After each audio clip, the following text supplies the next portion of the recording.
Did a single dead body save 10,000 lives? Could an army of 1,100 artists and sound engineers fool a force of 75,000 battle-hardened soldiers? What if the biggest weapon of the Second World War was not a bomb, but a lie? The war from 1939 to 1945 was a contest of steel, of industry, of willpower. But underneath it all, it was a war of the mind. It was a global magic show where the stakes were entire nations. Deception was not a sideshow, it was the main event. Generals commanded armies that did not exist. Spies fed their masters poison wrapped as truth. Whole invasions were aimed at the wrong beaches because of carefully crafted illusions. The goal was simple: make your enemy look over there while you hit them from over here. It was a deadly serious game of make-believe, played with inflatable tanks, phony radio signals, and actors posing as generals. And the best players were the ones who understood that the human mind, even a general's mind, is the most fragile battlefield of all. Number 18, how do you hide an entire army in plain sight? This is the story of the Ghost Army. Officially, they were the 23rd Headquarters Special Troops. Unofficially, they were a traveling roadshow of deception. Their job was to impersonate other, much larger U.S. Army units. They wanted to make the German forces think American troops were somewhere they were not. The unit had about 1,100 men, but they could pretend to be a division of 15,000. They did it with a strange mix of art and science. Their main tools were illusions. They had a fleet of inflatable tanks, trucks, and artillery pieces. From the air, or from a distance, these rubber decoys looked real. A team of a few men could inflate an entire armored battalion in a couple of hours. They would, arrange them in convincing formations, even adding fake tracks with special rollers. This was the visual part of the trick. Bill Blass, the future fashion designer, was a member of this unit. He and other artists were tasked with creating a world of make-believe on the battlefields of France. And then there was the sound. The Ghost Army had a special sonic deception unit. They recorded the sounds of real army units on high-fidelity speakers. They had recordings of armored columns moving, of soldiers digging trenches, of bridges being built. At night, they would blast these sounds from powerful speakers mounted on trucks. A German sound ranging unit listening in the dark would report a massive armored division moving into position. But it was just a few guys with a very loud record player. The third piece was radio deception. Called spoof radio, operators would mimic the radio traffic of the unit they were impersonating. Each division had a unique way of sending messages, a sort of radio fingerprint. The Ghost Army's operators studied these patterns and replicated them perfectly. They would send out streams of fake messages, creating the illusion of a command headquarters and its subordinate units. The German intelligence services were listening. They were mapping Allied positions based on these signals, and the Ghost Army was feeding them a false map. From June 1944 to March 1945, they staged more than 20 battlefield deceptions. Their final and most dramatic performance was Operation Viersen in March 1945. They were tasked with impersonating two full divisions, about 30,000 men, to draw German attention to a fake Rhine River crossing. This would allow the real Ninth Army to cross elsewhere with less resistance. For 2 days, the 1,100 men of the Ghost Army used every trick they had. Inflatable tanks lined the riverbank. The sounds of bridge building echoed through the night. Phony radio messages filled the airwaves. The German command believed it. They aimed their artillery at the Phantom Army, shelling empty fields and rubber tanks. The real crossing miles away met much lighter opposition. It's estimated their actions saved thousands of lives. The existence of the 23rd Headquarters Special Troops was kept classified for more than 40 years after the war. The official U.S. Army history of the European campaign, published in 1947, made no mention of them. Their story was a secret held by the men who performed the illusions. The official declassification of their story in 1996 finally brought their contributions to light. The book The Ghost Army of World War II by Rick Beyer and Elizabeth Sales, along with a subsequent documentary, detailed their incredible exploits. But what parts of their story are still hidden? Were there other, smaller ghost units whose records were lost or remain classified?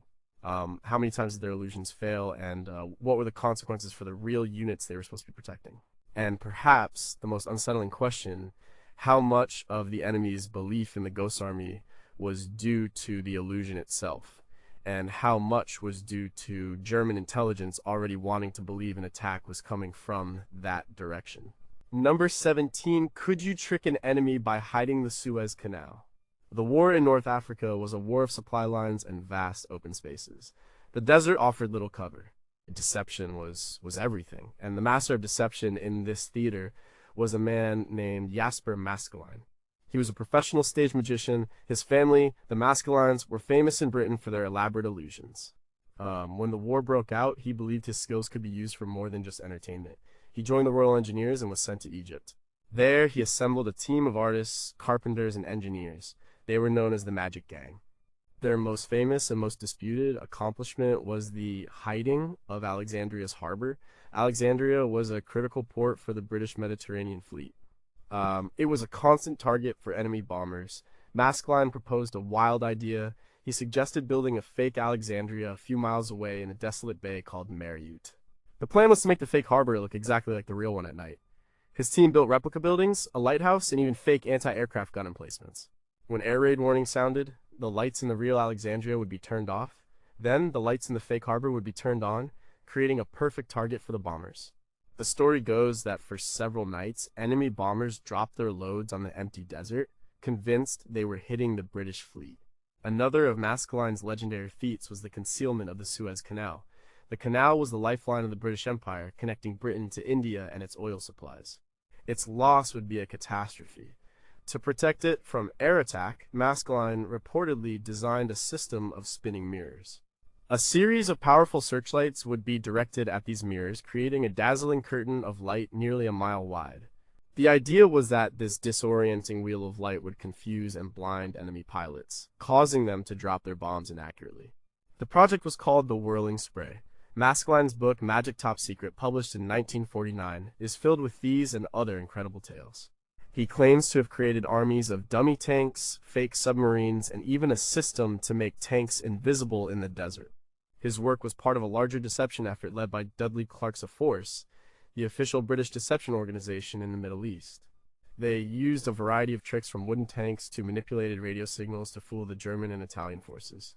The goal of these desert deceptions was to consistently mislead the enemy about the strength and location of British forces, particularly before major offensives like the Battle of El Alamein. However, the story of Jasper Maskelyne is controversial. Military historians have found little to no official documentation to support his grandest claims. The records of the Royal Engineers do not mention the hiding of Alexandria or the dazzling light screen over the Suez. Some researchers like Richard Stokes have argued that Maskelyne greatly exaggerated his role, taking credit for larger collective efforts or simply inventing stories for his post-war book. They suggest he was a skilled camouflage officer but not the miracle-working magician he portrayed himself to be. The truth is likely somewhere in the middle. He was a talented illusionist whose skills were put to use, but the scale of his success may have been amplified by the man himself. This leaves us with some difficult questions. If the official records are silent, does that mean it never happened, or that the operations were so secret their files were destroyed or remained buried? To what extent did the Magic Gang contribute to the overall Allied deception effort in North Africa, and has their story been unfairly dismissed because of Maskelyne's showmanship? And finally, if a stage magician could convince the public he hit a harbor, is it possible that the real, documented deception efforts of the war were even more strange and unbelievable than we imagine? Number 16, can you win a battle by losing a ship? The Battle of the Atlantic was the longest continuous military campaign of the war. It was a brutal struggle to control the sea lanes. German U-boats, or submarines, were sinking vast numbers of Allied merchant ships, threatening to starve Britain into submission. The Allies needed to hunt and destroy these U-boats. But how do you hunt a hunter that hides beneath the waves? One of the early and desperate ideas was the Q-ship. This concept had been used in the First World War and was revived. A Q-ship was a decoy, was a merchant vessel, or a fishing trawler that looked innocent, but it was secretly armed to the teeth. The guns were hidden behind fake bulkheads, inside false crates, or under collapsible structures. The ship would sail alone in U-boat-infested waters, hoping to attract an attack.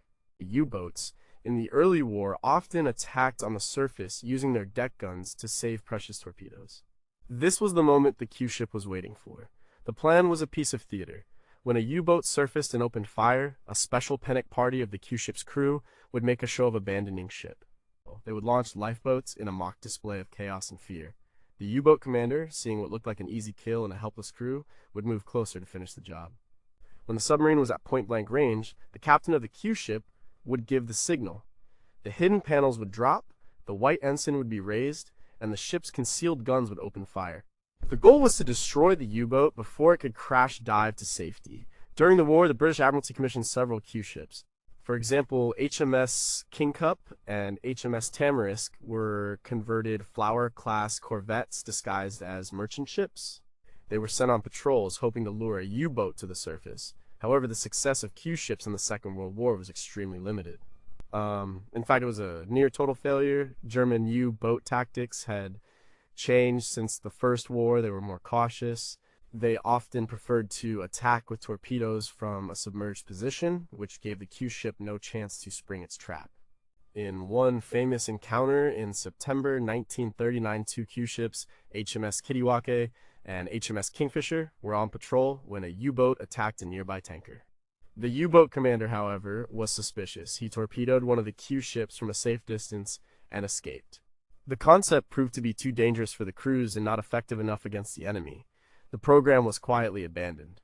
The Germans also tried a version of this idea. They used armed merchant raiders, disguised as neutral cargo ships, to hunt Allied shipping. These raiders were far more successful, sinking over 140 ships during the war.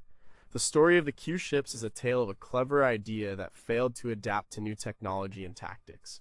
It shows that not all deception plans worked. The war was a constant process of innovation, and a trick that worked yesterday might be a death trap today.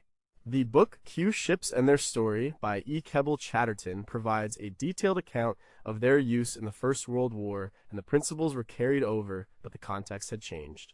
The failure of the Q ships in the second conflict is a footnote in naval history, but a powerful lesson. So what do we not know? Are there records of Q ship encounters that were so disastrous they were completely expunged from the official history? Did any Q ship manage to sink a U-boat, only for the event to be misattributed to another cause, like a mine or an air attack? And most importantly, how many Allied sailors were lost pursuing this high-risk, low-reward strategy, their stories lost in the shadow of a failed deception? Number 15, what if your best spy was also your enemy's best spy? The entire Allied deception strategy in Europe rested on one critical assumption. It was the belief that the German intelligence network in Britain was completely under British control. This was the double-cross system, or the XX system. It was run by the 20 Committee, a small, secretive group within MI5, the British Security Service. Their achievement was staggering. By the time of the D-Day landings in 1944, every single agent that the German intelligence service, the Abwehr, had sent to Britain had been captured. Many of them had been turned to work for the Allies. These double agents became the primary channel for feeding misinformation to the German high command. They were the stars of the show. There was Trysil Deskopopov, a flamboyant Yugoslavian playboy. There was Brutus, Roman Chernyavsky, a Polish patriot. But the most important of them all was Garbo Juan Pujol Garcia. Well, Garbo was a Spanish citizen who hated the regime in his own country and the one in Germany. He decided to become a British spy. The British initially rejected him, so he went to the Germans in Madrid and convinced them to hire him as a spy in Britain. He then started inventing a network of sub-agents and feeding the Germans a mixture of true but useless information and clever fiction, all while living in Lisbon. He was so convincing that the British, after intercepting his messages to the Germans, finally realized his value and brought him to England. Once in Britain, Garbo's fictional spy network grew to 27 characters. He gave them all names, personalities, and backstories. He wrote their expense reports. He even reported the death of one of them to make the network seem more real, for which the Germans sent a pension to the fictional widow. Garbo's German handlers trusted him completely. They believed he was their master spy in Britain. This trust was the key that unlocked the success of Operation Fortitude, the D-Day deception. It was Garbo who sent hundreds of messages detailing the existence of the fictional 1st U.S. Army Group FUSOG, convincing the German leadership that the main invasion would come at Pas de Calais, not Normandy. The system was managed with incredible care by intelligence officers like John Masterman, whose 1972 book, The Double Cross System in the War of 1939 to 1945, revealed the story to the public for the first time. Every piece of information passed by a double agent was carefully vetted. It had to be believable. Often, it contained a high percentage of truth. For example, an agent might report the location of a real ammunition dump, but only after it had been moved. Or they might report details of a bombing raid, but the message would be timed to arrive just too late for the Germans to act on it. This built their credibility. Ben McIntyre's book Double Cross provides a gripping narrative of these agents and their handlers. The success of the Double Cross system seems almost too perfect. An entire enemy spy network rolled up and controlled for years. It was the foundation of the greatest strategic deception in military history. But this perfection raises some chilling questions. Is it really possible that every single agent was caught and controlled? Could one or two highly skilled German agents have remained undetected, pretending to be civilians, silently observing and reporting back? What if one of the key double agents was actually a triple agent, feeding the British exactly what the German high command wanted them to believe, playing an even deeper game?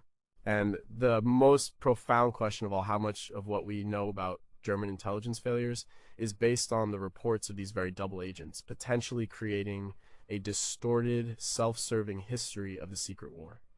Number 14, how do you make an enemy defend 1,000 miles of coastline? In 1943, the Allies were planning to invade Sicily. It was the next logical step after winning the campaign in North Africa. The problem was, the German and Italian high commands also thought it was the next logical step. The challenge was not just to invade, but to invade with the element of surprise. This required a grand deception plan. That plan was Operation Barclay. Operation Barclay was not a single trick. It was a symphony of deception played across the entire Eastern Mediterranean. It was orchestrated by the masterminds at A Force in Cairo, under the command of Dudley Clark. The goal was to convince the German command that the Allied invasion was aimed not at Sicily, but at Greece and the Balkans. If they could do this, the Germans would have to spread their forces thin, defending hundreds of miles of coastline from Crete to the Greek mainland. The plan had many moving parts. First, there was a fake army. A force created the imaginary 12th Army in Egypt. This army had its own insignia, its own radio traffic, and its own paper trail. Orders were issued, supplies were requisitioned, and Greek interpreters were conspicuously recruited in Cairo and Syria. The radio signals from this phantom army suggested it was preparing for an amphibious invasion of the Balkans.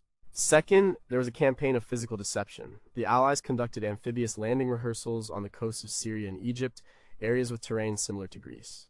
They stockpiled maps of Greece, they created fake intelligence documents, and allowed them to be leaked through neutral diplomats and turned agents. Special operations teams conducted raids on the Greek coast, not to do major damage, but to gather intelligence like beach samples, an activity that would signal an impending invasion. Third, there was political pressure. The British increased their diplomatic and propaganda focus on Yugoslavia and Greece. They amplified their support for local resistance movements, suggesting that a major Allied liberation force was on its way. This political noise was designed to be picked up by German intelligence and interpreted as another sign of Allied intentions. The most famous component of Operation Barclay was a sub-operation called Mincemeat. This was the plan to plant fake documents on a dead body and have it washed ashore in Spain, where it would be found by pro-German officials. The documents would identify Greece as the real invasion target. This single, brilliant stroke was the centerpiece of the larger, more complex tapestry of Barclay. The deception worked. As documented in military archives and analyzed in books like Michael Howard's Strategic Deception in the Second World War, the German high command took the bait. They moved significant resources to the Balkans. By the time of the real invasion of Sicily on July 10, 1943, they had diverted several divisions, including experienced armored units, to Greece. The German commander in the Mediterranean, Field Marshal Albert Kesselring, was convinced that Sicily was just a feint. The deception significantly reduced the level of resistance the Allies faced in the initial days of the Sicily campaign, saving countless lives. But even with this success, questions remain. How much of the German decision to reinforce Greece was due to Barclay, and how much was due to their own internal fears and preoccupations with the Balkans? Were there parts of the Barclay plan, perhaps smaller, less successful deceptions that have been forgotten by history, overshadowed by the spectacular success of Mincemeat? And could the Allies have pushed the deception even further, perhaps convincing the Germans to withdraw even more forces from Italy? Or was Barclay the absolute limit of what was believable at the time? It's number 13. Could a single corpse change the course of a war? This is the story of Operation Mincemeat. It is one of the most audacious and successful deceptions in history. It was a key part of the larger Operation Barclay. The problem was clear: how to convince the German high command. with absolute certainty that the upcoming Allied invasion would be in Greece, not Sicily. The idea was as macabre as it was brilliant. It was conceived by a Royal Navy intelligence officer named Ewan Montagu and a Royal Air Force officer named Charles Cholmondeley. Their plan was to obtain a human body, dress it as a British officer, give him a fictional identity, and plant fake secret documents on him. They would then release the body from a submarine off the coast of Spain, hoping it would wash ashore. They knew that Spain, while officially neutral, had many officials sympathetic to the German cause. They gambled that the documents would be found, passed to the Germans, and believed. First, they needed a body. They found one through a London coroner. It was the body of Glyndwr Michael, a homeless man who had died after ingesting rat poison. His death was ruled a suicide. Because his body had fluid in the lungs, it would appear to a medical examiner that he had drowned at sea. They created a new identity for him. Major William Martin of the Royal Marines. They built a whole life for Major Martin. He had an ID card, theater ticket stubs in his pocket, a letter from his father, and a slightly angry letter from his bank manager. Most importantly, he had a photo of his fiancée, Pam, in reality, an MI5 clerk named Jean Leslie. All these personal items, known as pocket litter, were designed to make him seem real. The most important item was a briefcase chained to his wrist. Inside was a personal letter from Lieutenant General Sir Archibald Nye, the Vice Chief of the Imperial General Staff, to General Sir Harold Alexander, the commander in North Africa. The letter was cleverly written. It was a chatty, informal letter between two senior officers, but it casually mentioned that the Allies were planning to invade Greece and Sardinia, and that they were using Sicily as a feint to distract the enemy. It was the perfect piece of disinformation hidden inside a seemingly authentic package. On April 30th, 1943, the submarine HMS Seraph surfaced off the coast of Huelva, Spain. The crew gently released the body of Major Martin into the sea. The currents did the rest. The body was found by a Spanish fisherman. As the British had hoped, the Spanish authorities examined the documents, and, as they had hoped, copies were made and passed to the local German intelligence agent. The documents were sent to Berlin and landed on the desk of the German leader himself. The Germans analyzed the documents exhaustively. They checked the names, the dates, the signatures. Everything seemed authentic. The personal details of Major Martin's life convinced them that this was a real officer who had died in a plane crash. They believed the lie. As told in Ewan Montagu's own book, The Man Who Never Was, and more recently in Ben McIntyre's detailed account, Operation Mincemeat, the results were dramatic. The German command rerouted troops. They sent a panzer division from France to Greece. They moved torpedo boats from Sicily to the Greek islands. When the Allies landed in Sicily on July 10th, the resistance was far weaker than it could have been. The deception is credited with saving thousands of Allied lives. Yet, mysteries linger. What if the Spanish had not handed over the documents? The entire plan hinged on the cooperation of a supposedly neutral party. Was there a secret deal or a British agent on the inside who ensured the documents reached the Germans? We know the identity of Glyndwr Michael now, but were other unidentified bodies used in similar, less successful operations that we have never heard about? And the most haunting question, did anyone in the German intelligence service suspect it was a trick, but was too afraid to challenge the official conclusion, leading them to believe a lie they should have seen through? Number 12. How do you fight an enemy who is always one step ahead? The Germans had a secret weapon in the Battle of the Atlantic. It was a machine called Enigma. This device allowed them to encrypt their radio communications. Their U-boat fleets could coordinate their attacks with deadly efficiency, all under a cloak of secrecy. The British knew that breaking this code was a matter of life and death. The story of the codebreakers at Bletchley Park is now famous. But breaking the code was only half the battle. You also had to get the code books. This led to a series of dangerous and secret operations. The goal was to capture an Enigma machine and its related code books from a German naval vessel, but you couldn't just sink a U-boat and hope the materials survived. You had to capture it intact. This was incredibly difficult. U-boat crews were under strict orders to destroy their secret equipment and documents if capture was imminent. One of the most famous of these captures was that of U-110 in May 1941. The U-boat was forced to the surface by depth charges from a British convoy escort group. The German crew abandoned ship, believing it was sinking, but it did not sink. A boarding party from the destroyer HMS Bulldog climbed aboard the abandoned submarine. Inside, They found a prize beyond their wildest dreams, a complete, undamaged Enigma machine, along with all the codebooks for the next several months. The capture was a massive intelligence victory. It gave the codebreakers at Bletchley Park the crucial information they needed to read U-boat traffic for a long period. This was a form of deception in reverse. The British went to extreme lengths to hide the fact that they had captured the U-boat and its secrets. The crew of the Bulldog was sworn to secrecy. The captured German crew was kept in strict isolation. The U-110 was taken in tow, but it eventually sank, conveniently hiding the evidence of its capture. The German command was led to believe that the U-boat had been sunk with all hands and all its secrets lost at sea. They did not suspect their codes had been compromised. This deception allowed the Allies to continue reading Enigma messages without the Germans changing their system. As a result, Allied convoys could be rerouted around U-boat wolf packs, U-boat sinkings dropped dramatically, and merchant ship losses plummeted. There were other captures. In August 1941, British commandos captured a German weather trawler, the Lauenburg, and seized more Enigma materials.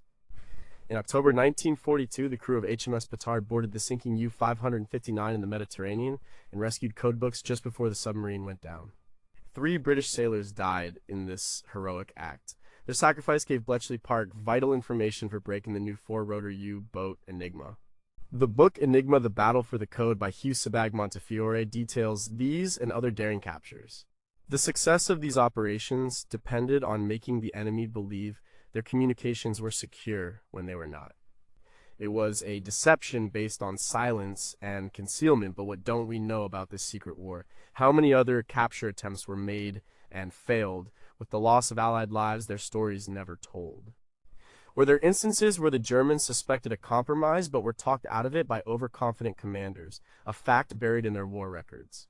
And perhaps the most intriguing possibility, did the codebreakers at Bletchley Park ever deliberately allow a convoy to sail into a trap, sacrificing ships and men, in order to protect the greater secret that they had broken the Enigma code? Number 11. Could an actor playing a general fool the entire German army? By the spring of 1944, the deception plan for the D-Day invasion, Operation Fortitude, was in full swing. The Allies were building a massive phantom army in southeast England to convince the Germans the main attack would be at Pas de Calais. But they needed to add a human touch. They needed to make the deception personal. This led to one of the strangest operations of the war, Operation Copperhead. The target of this deception was General Bernard Montgomery, the commander of the Allied ground forces for the invasion. And Montgomery was one of the most famous and easily recognizable Allied generals. He had a unique look and a distinctive way of carrying himself. The German intelligence services knew him well. The plan was to use a double, an actor, to impersonate Montgomery and make it seem like he was far away from England in the weeks leading up to D-Day. If German intelligence thought Montgomery was in the Mediterranean, they might conclude that the invasion of France was not imminent. The man chosen for the role was M.E. Clifton James, an Australian actor who had served in the Royal Army Pay Corps. He was not a perfect match for Montgomery, but he bore a striking resemblance. James was a lieutenant, a low-ranking officer. Suddenly, he was plucked from obscurity and brought into the world of high-level deception. He spent time studying Montgomery's mannerisms, his walk, his gestures, and his voice. He even had to give up smoking and drinking to match the famously abstemious general. In late May 1944, just days before the invasion, Montgomery flew to Gibraltar. He was publicly greeted by the governor. He was seen inspecting troops.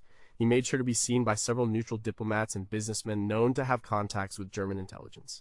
From Gibraltar, he flew to Algiers. He met with General Maitland Wilson, the Supreme Allied Commander in the Mediterranean. They had a public meeting designed to be observed and reported. The whole trip was a carefully staged performance. News of Montgomery's visit to the Mediterranean was leaked through diplomatic channels and by double agents. The German intelligence services picked up the scent. Reports flooded into Berlin that Montgomery was in North Africa. This created confusion. If the top ground commander was not in England, could the invasion really be about to happen? It was another piece of the puzzle, another bit of evidence that seemed to point away from Normandy. The Clifton James's role in the deception was short. After his performance, he was kept in seclusion until after the D-Day landings were secure. He later wrote a book about his experience titled I Was Monty's Double. The story was also made into a film. Operation Copperhead was a small but clever piece of the overall bodyguard deception plan. It added a layer of personal human detail to the grand illusion. But how effective was it really? Did the German high command genuinely believe that Montgomery was in Algiers, or did they see it as a transparent trick? We know from decrypted German signals that reports of his presence were received in Berlin, but it's hard to measure their exact impact on German decision-making. Could there have been other similar impersonations of high-ranking officers that have never been revealed? And what was the psychological toll on a man like Clifton James, who had to become someone else at a moment of supreme historical importance, only to be hidden away again once his part was played? Number 10. How do you invent an army from thin air? The centerpiece of the D-Day deception was Operation Fortitude South. Its goal was to create an entirely fictional army group in the southeast of England across the channel from Pas de Calais. This phantom army was called the First U.S. Army Group, or FUSAG. If the Germans believed that FUSAG was real, and that it was the main Allied invasion force, they would hold their best divisions in the Calais region, waiting for an attack that would never come. This would leave the Normandy beaches less heavily defended. Creating FUSAG was a massive undertaking and illusion. The Allies used a variety of techniques. They built thousands of dummy vehicles. There were inflatable Sherman tanks, rubber landing craft, and wooden airplanes. From the air, these decoys looked like a vast military buildup. They were strategically placed in camps and marshalling areas across Kent and Essex. To make the illusion more convincing, a small number of real soldiers would drive real trucks around the area, creating dust and tracks to give the impression of constant activity. The radio deception was crucial. A special unit created a complex web of fake radio traffic for FUSAG.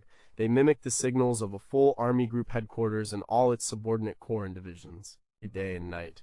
They broadcast a stream of routine messages, orders, and reports. German listening posts across the channel intercepted this traffic. They carefully plotted the locations of the signals, building a detailed but completely false picture of the Allied order of battle. To lead this ghost army, the Allies needed a commander the Germans would respect and fear. They chose General George S. Patton. Patton was one of the Allies' best and most aggressive commanders. The Germans knew this. In early 1944, Patton had been relieved of his command of the 7th Army for slapping 2 soldiers. The Allies turned this disciplinary action into a deception opportunity. They quietly appointed him commander of the fictional FUSAG. They knew German intelligence would be tracking Patton's movements, so they made sure he was seen in London and around the southeast of England, apparently leading his new command. The double agents of the XX system were the final, crucial element. Agents like Garbo sent a constant stream of reports to their German handlers about FUSAG. They described the unit patches they had seen, the buildup of troops and equipment, and the strategic importance of Pas de Calais. These reports, coming from what the Germans believed were their most reliable spies, confirmed what the dummy vehicles and the radio signals were suggesting. The deception was a spectacular success, as detailed in Thaddeus Holt's comprehensive book, The Deceiver's Allied Military Deception in the Second World War. The German 15th Army, a powerful force with multiple armored divisions, remained in Pas de Calais for weeks after the Normandy landings on June 6, 1944. The German command was convinced that Normandy was a diversion, and that the real, larger invasion by Patton's FUSAG was still to come. This phantom army held real German divisions in place, preventing them from counterattacking the fragile Allied beachhead in Normandy when it was most vulnerable. But fundamental questions persist. We know the Germans believed in FUSAG, but was there a faction within their high command that argued it was a deception, a voice that was ignored or silenced? How close did the Allies come to having the illusion discovered? Was there a moment when a stray reconnaissance photo or a slip of the tongue by an agent almost gave the whole game away? And what if Patton had refused the demeaning role of commanding a phantom army, an act of ego that could have changed the course of the invasion? Number 9, can you convince your enemy to invade the wrong country? While Fortitude South was creating a phantom army to threaten Pas de Calais, another deception was playing out in the north. This was Operation Fortitude North. Its purpose was to convince the German leadership that the Allies were also planning an invasion of Norway. The goal was to tie down the hundreds of thousands of German troops stationed there, preventing them from being moved to France to reinforce the Normandy front. The fictional force for this operation was the British 4th Army, supposedly based in Scotland. Like FUSAG, the 4th Army was a complete fabrication. Its existence was created through the same methods of deception. The Royal Air Force conducted reconnaissance flights over Norway. The British Navy increased its activity in the northern seas. Double agents reported on the buildup of the 4th Army and its preparations for an amphibious assault. The radio component was particularly important. Fake radio traffic simulated the communications of the 4th Army's headquarters and its divisions. The messages suggested that the army was training for cold weather combat and amphibious landings on a rocky coastline, all pointing towards Norway. The deception planners even created fictional Scottish and Northern English nationalist movements, spreading rumors that these groups would support an Allied landing. The political dimension was also key. The Allies engaged in a diplomatic deception aimed at Sweden. This part of the plan was called Operation Graham. The British sent diplomats to neutral Sweden to demand concessions, such as the right for Allied aircraft to fly over Swedish territory and use Swedish air bases. The demands were calculated to be just extreme enough that the Swedes would refuse them, but also just plausible enough to make the Germans believe the Allies were serious. The British knew that details of these diplomatic exchanges would leak to the Germans. The hope was that the German command would interpret these demands as a prelude to an invasion of Norway, for which access to Sweden would be highly valuable. Fortitude North was remarkably successful for its low cost. There were no inflatable tanks in Scotland. The illusion was created almost entirely through radio signals, double agents, and political theater. And the Germans believed it. They kept several 100,000 troops in Norway, waiting for an invasion that never came. These soldiers, who could have been rushed to France after D-Day, remained on garrison duty in Scandinavia until the end of the war. They were effectively removed from the decisive battles in Western Europe. The story is a key part of the larger narrative of Operation Bodyguard, the overall deception strategy for D-Day. This highly effective, low-cost operation leaves us with some intriguing unknowns. Given its success, why weren't more economy of force deceptions like Fortitude North used in other theaters? Were the German commanders in Norway so isolated and paranoid that they were uniquely susceptible to this kind of bluff? And what if Sweden had unexpectedly agreed to the British demands? How would the Allies have handled the diplomatic crisis that would have resulted from their own successful deception? Number 8. What if the biggest lie was told on the biggest front? The war on the Eastern Front was a conflict of unimaginable scale and brutality. The fighting between German and Soviet forces was total and unforgiving. In this environment, the Soviets developed their own doctrine of military deception. They called it maskirovka, which translates roughly as masking or camouflage. But it was much more than that. It was a philosophy of war that permeated every level of the Red Army, from the highest command down to the individual soldier. Maskirovka was about hiding your true intentions and creating a false reality for your enemy. The greatest example of maskirovka was the deception for Operation Bagration in the summer of 1944. This was the massive Soviet offensive designed to destroy the German Army Group Center in Byelorussian. The German command knew the Soviets were planning a major summer offensive. They expected it to come in the south, towards Ukraine and the Balkans, where the Soviets had attacked before. The Soviet High Command, Stavka, decided to encourage this belief. The deception was vast. The Soviets created an entire fake army group in the south. They concentrated dummy tanks, built fake airfields, and broadcast massive amounts of radio traffic to simulate a major buildup. They conducted conspicuous reconnaissance and troop movements in the southern sector. Red Army soldiers were even encouraged to write letters home talking about the good weather and rich farmland of Ukraine. Meanwhile, the real offensive was being prepared in total secrecy in the forests and marshes of Byelorussian.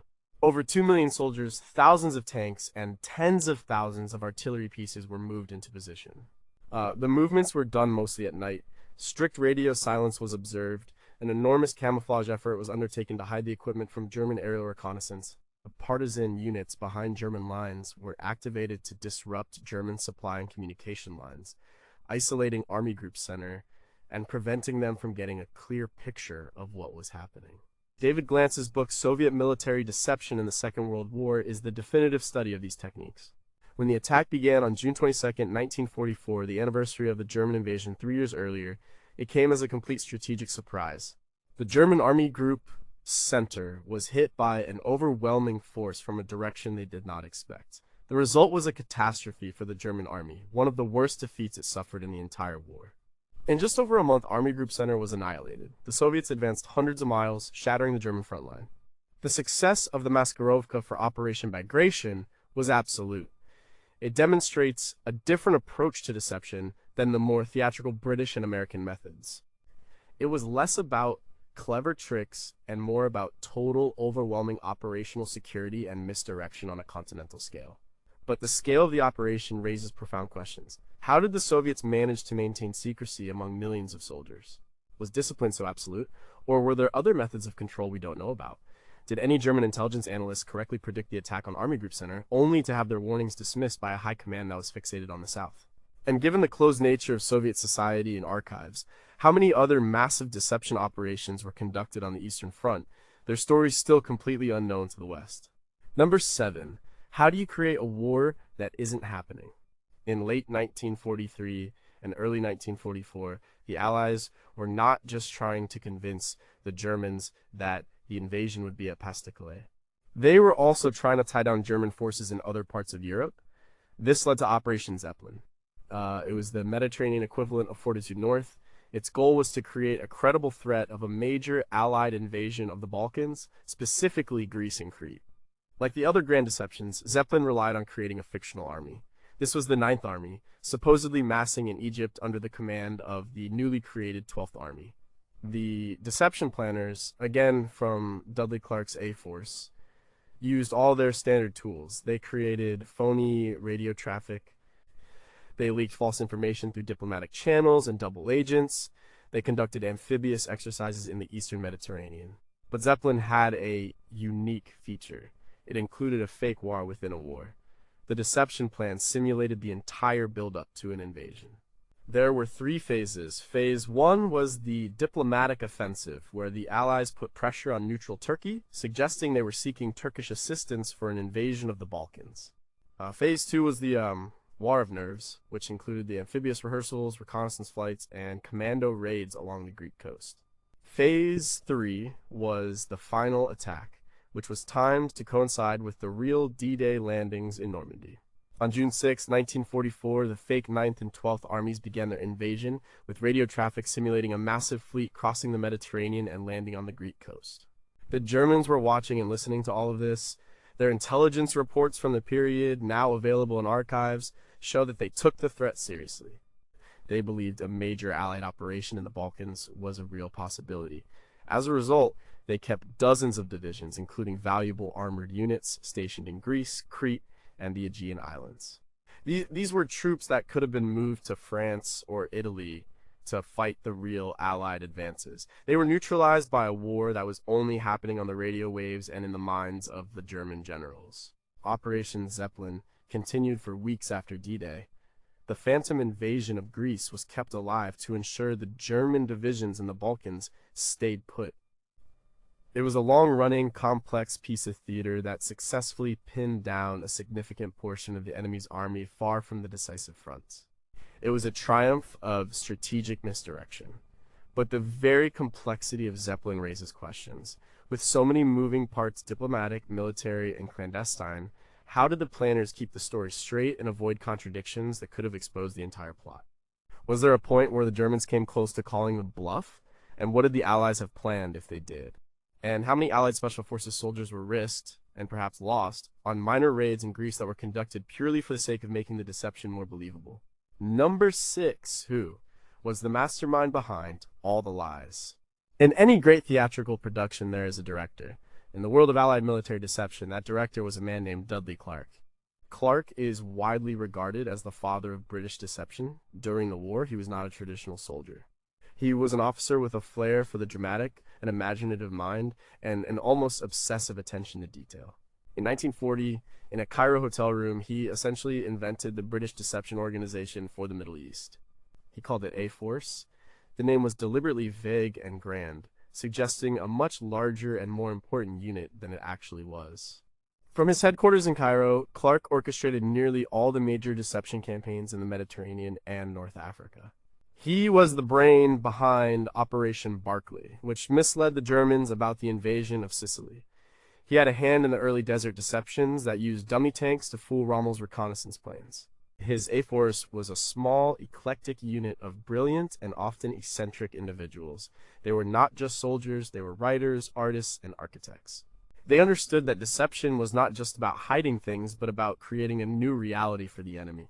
Clark's method was based on what he called the story. He believed that every deception plan needed a coherent and believable narrative. It was not enough to have a collection of random tricks. You had to present the enemy with a complete story that explained all the things they were seeing and hearing. For example, the story for Operation Barclay was that the Allies were planning to invade Greece. Every piece of the deception, from the fake radio traffic to the location of amphibious rehearsals, was designed to support that central story. Clark's influence extended far beyond the Mediterranean. He was a key figure in the planning of the global deception strategy. In 1941, he was summoned to London to help establish the London Controlling Section (LCS), the central organization responsible for coordinating all Allied strategic deception. His ideas and techniques became the foundation for the deceptions that would follow, including the massive Operation Bodyguard for the D-Day landings. He was a mentor to many of the other key deception planners, like Colonel John Bevan, the head of the LCS. The historical record, as explored in books like The Deceivers by Thaddeus Holt, shows Clark's fingerprints on nearly every major Allied deception of the war. He was a master of the special means, his term for the various channels used to pass information to the enemy. These included double agents, fake radio, diplomatic leaks, and physical dummies. He understood that the most effective deceptions used multiple channels to tell the same story, creating a web of confirming evidence that was very difficult for the enemy to dismiss. Dudley Clark's story is that of a visionary who saw the potential of deception as a weapon of war. But his secretive nature and the clandestine world he operated in leave many questions unanswered. How much of his methodology was based on established military theory, and how much was pure inspired invention? Were there major failures or disastrous mistakes made by a force that were buried to protect the reputation of the organization? And given his central role, is it possible that the official history has actually downplayed his influence, and that he was, in effect, the secret architect of the Allied victory? Number 5. Could you start a fake invasion with just a few boats and a radio? The main D-Day landings in Normandy on June 6, 1944 were a massive undertaking, but even on the day itself, the deception did not stop. As the main fleet approached the beaches of Utah, Omaha, Gold, Juneau, and Sword, 2 smaller diversionary operations were launched. These were Operations Taxable and Glimmer. Their goal was to create 2 phantom invasion fleets, one heading towards Pas-de-Calais and the other towards Boulogne. The technique used was ingenious and low-tech. Each operation consisted of a small group of ships and Royal Air Force bombers. The ships slowly sailed towards the French coast, towing large radar-reflecting balloons. These balloons were designed to create a radar signature that looked like a large convoy of ships. The bombers flew in precise, spiraling patterns overhead, dropping bundles of aluminum strips known as window or chaff. The chaff would slowly descend, creating a massive cloud on German radar screens that mimicked the radar echo of a large invasion fleet. The deception was multi-layered. Not only did they create a false radar image, but they also created false sounds. The ships broadcast the sounds of a large fleet, including the noise of anchor chains and ship engines. Special radio units transmitted fake naval communications, simulating the traffic of a command ship and its escorts. The German radar stations on the French coast detected these phantom fleets. The German command was thrown into confusion. They saw what looked like 2 large invasion convoys heading directly for the Calais region, exactly where their intelligence had told them the main attack would come. They also saw the real, much larger fleet heading for Normandy. For several critical hours, they did not know which was the real threat and which was the feint. This confusion bought the Allies precious time. The powerful German shore batteries in the Pas-de-Calais area opened fire on the phantom fleets, wasting ammunition on empty sea and aluminum foil. The German naval forces in the area were deployed to intercept the ghosts. Most importantly, the German high command hesitated. They held back their powerful panzer divisions, still convinced that the Normandy landings were a diversion and that the main attack was coming at Calais. By the time they realized their mistake, the Allies had established a firm foothold on the Normandy beaches. Operations Taxable and Glimmer were tactical deceptions, but they had a huge strategic impact. They were the final, crucial lie of Operation Fortitude, delivered on the morning of the invasion itself. They show how simple, clever techniques could be used to multiply the effect of a small force, creating an illusion that paralyzed the enemy at the most critical moment. But there are still things we don't know. How accurate were the phantom radar signatures? Did they truly look like an invasion fleet, or were the German radar operators simply seeing what they expected to see? How many German naval assets were committed to chasing these ghosts, and did any of them come into contact with the real small deception forces?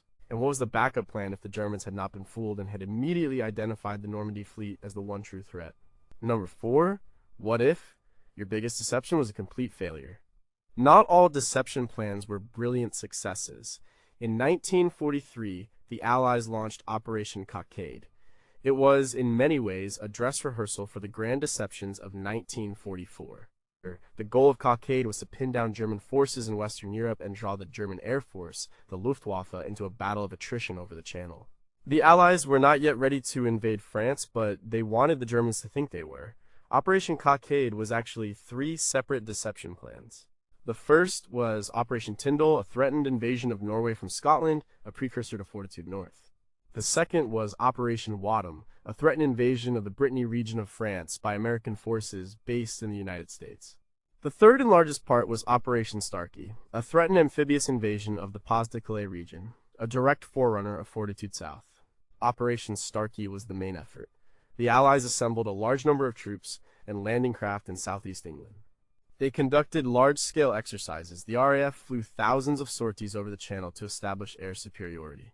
The deception planners hoped that the Germans would see this buildup, believe an invasion was imminent, and send their fighter aircraft up to challenge the RAF. This would, in theory, lead to a major air battle that would weaken the Luftwaffe ahead of the real invasion the following year. But the Germans did not take the bait. Their intelligence analysis of the situation was very good. They correctly concluded that the Allies did not have enough landing craft in Britain in 1943 to launch a full-scale invasion. They saw the buildup of forces, but they judged it to be a bluff. They refused to commit their fighter forces to a major battle over the Channel. The invasion fleet for Operation Starkey eventually sailed into the Channel, but it was a small force that turned back before reaching the French coast. The Germans watched and did nothing. Operation Cockade was a failure. The failure of Cockade, however, provided valuable lessons for the deception planners. They learned that a deception had to be plausible. The enemy had to believe that you had the capability to do what you were threatening to do. They also learned that the enemy's intelligence picture was not a blank slate. The Germans had their own sources and their own analysis, and they could not be easily fooled by a transparent bluff. The lessons learned from the failure of Cockade were applied to the planning of Operation Bodyguard in 1944. The planners made sure that the threat from Fusag was backed up by a plausible though fictional number of landing craft, and that the overall story was much more convincing. The analysis of Cockade's failure is a key part of understanding why Bodyguard succeeded, as detailed in historical studies of Allied deception. This failed operation raises some interesting counterfactual questions. What if the Germans had believed Operation Cockade and had sent the Luftwaffe up to fight? Could the resulting air battle have so damaged the German Air Force that the war would have ended sooner? Conversely, what if the Allied bluff had been called in a more disastrous way, leading to a real naval engagement that the Allies were not prepared for? And how much did the failure of Cockade damage the credibility of the deception planners, and did they have to fight to get their more ambitious plans for 1944 approved? Number 3, how do you hide an invasion fleet on the open sea? The Japanese attack on Pearl Harbor on December 7, 1941 was a masterpiece of military surprise, but it was also a masterpiece of deception. The deception was not about creating a fake army, but about creating an absence. It was about making a 6-carrier naval strike force vanish from the face of the earth for 2 weeks. The plan, conceived by Admiral Isoroku Yamamoto, depended on absolute secrecy and misdirection. In the weeks leading up to the attack, the Japanese Navy engaged in a careful campaign of radio deception. The key carriers of the strike force, like the Akagi and Kaga, maintained normal radio traffic from their home ports in Japan.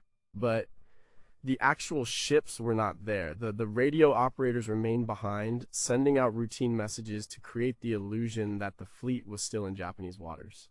This fooled American intelligence, which relied heavily on radio traffic analysis to track the location of the Japanese fleet. Meanwhile, the real strike force sailed under strict radio silence from a remote northern port in Japan. They took a northern route across the Pacific, a path that was rarely used by commercial shipping and was prone to bad weather, which would help hide them from reconnaissance planes. The fleet's movements were a closely guarded secret, known only to a very small number of high-ranking officers. Even the crews of the ships were not told their true destination until they were well at sea. This was a deception based on silence and routine. The Americans were listening for signs of a major naval operation. The Japanese gave them nothing to hear. Instead, they gave them the familiar, comforting sounds of a fleet at peace in its home ports. The U.S. Navy's own analysis at the time, later reviewed in countless inquiries and books like Gordon Prange's At Dawn We Slept, confirmed that they believed the main Japanese carrier force was still in Japan or in the South China Sea. The result was one of the most successful surprise attacks in history. When the first wave of Japanese planes appeared over Pearl Harbor, the American forces were completely unprepared. The attack crippled the U.S. Pacific Fleet and brought the United States into the war. The deception had worked perfectly. It showed that sometimes the most effective lie is not a complex story, but a simple, deceptive silence. But the story of this deception is not without its mysteries. How close did the Americans come to discovering the fleet? There were some ambiguous intelligence signals in the days before the attack. Why were they ignored or misinterpreted? Were there dissenting voices within the American intelligence community who suspected something, but were overruled? And what was the Japanese contingency plan if the fleet had been discovered on its way to Hawaii? Would they have turned back, or would they have fought their way through, turning a surprise attack into a conventional naval battle? Number 2, could a fake plan, a real general, and a phantom army change the world? Operation Bodyguard was the codename for the overall strategic deception plan for the Allied invasion of Normandy in 1944.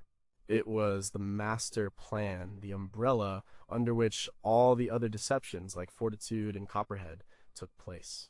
It was the most complex and far-reaching military deception ever attempted. Its goal was simple: to fool the German high command about the time, place, and scale of the main Allied invasion. Bodyguard was not just about faking an invasion of Pas de Calais, it was a global plan. It included Operation Zeppelin threatening the Balkans. It included political deceptions aimed at Spain, trying to convince the Spanish dictator, Franco, not to join the Axis. It involved leaking false information that suggested the Allies were focusing on developing long-range bombers and were not yet committed to a cross-channel invasion. The story of Bodyguard was that the invasion of France in the summer of 1944 was not the main Allied effort. The main effort would come later, and it would be directed at Pas de Calais. The Normandy landings were to be presented as a large-scale diversion, designed to draw German reserves into a fight far from the real objective. The plan was coordinated by the London Controlling Section under Colonel John Bevan. They used every tool at their disposal.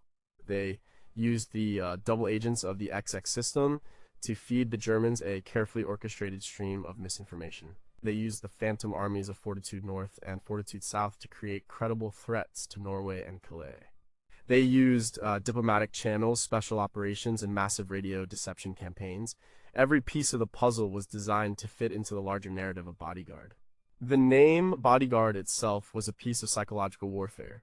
It was chosen by Winston Churchill, who famously said, "In wartime, truth is so precious that she should always be attended by a bodyguard of lies." The plan was to protect the real truth of the Normandy invasion with a massive, layered, and utterly convincing web of deception. And it worked. The German high command, up to and including its leader, swallowed the story whole. They believed that Fusag was real. They believed Patton would lead the main attack. They believed Pas de Calais was the target. And they believed that the Normandy landings on June 6th were a feint. This fundamental misreading of Allied intentions was the direct result of Operation Bodyguard. It caused them to hold their most powerful armored divisions in reserve away from Normandy for weeks after the invasion. That hesitation gave the Allies the time they needed to build up their forces on the beachhead and break out into France. The success of Bodyguard was a decisive factor in the success of D-Day and the eventual Allied victory in Western Europe. But even with this monumental success, the deepest questions remain. Bodyguard was so complex and involved so many different organizations and individuals. How was it possible to maintain security and prevent a catastrophic leak? We know what the Germans believed because we were reading their decrypted messages. But is it possible that a small, skeptical part of their intelligence apparatus knew it was a lie and that this knowledge has been lost to history?